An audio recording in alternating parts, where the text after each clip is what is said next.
أصدقائي، أنا ممتن لكم جدا لزيارة قناتي. حتى لو لم تشاهدوا الفيديو كاملا، أرجو منكم ترك تعليق على قناتي وكتابة اسمكم والإعجاب بالفيديو. شكرا جزيلا لكم. واشتركوا في القناة علشان اللي جاي مش حكاية للتسلية. دي أسرار حياة ستات كتير عايشاها في صمت، وعمري ما حكيت اللي حصلي لأي حد. في مجتمعنا مش كل البيوت مرفهة، ولا كل الجوازات مبنية على حب. في بيوت شكلها من برا مستقر، ومن جوا المرأة فيها بتختنق كل يوم.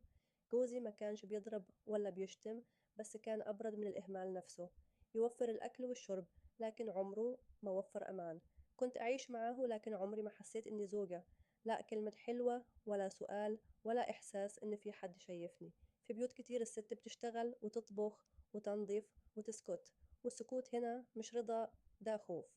اتجوزت مش علشان كنت بحبه، لكن علشان الظروف. قالوا راجل محترم، شغله ثابت، وبيته مفتوح. ومحدش سأل هي هتعيش ازاي.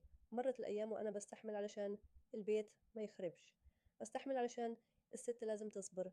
لكن الصبر لما يزيد بيبقى ذل. في يوم اكتشفت إن ابتسامته مش ليا.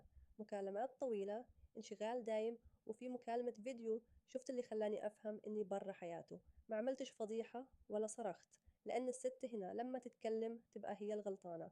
فضلت عايشة جسدا موجود وقلبا مكسور، لحد ما وصلت المرحلة إني بقيت مش حابة الحياة. ساعتها بس فهمت إن في جوازات الطلاق فيها رحمة.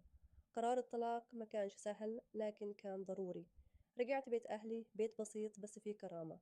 يمكن ما فيش رفاهية، بس فيه أمان.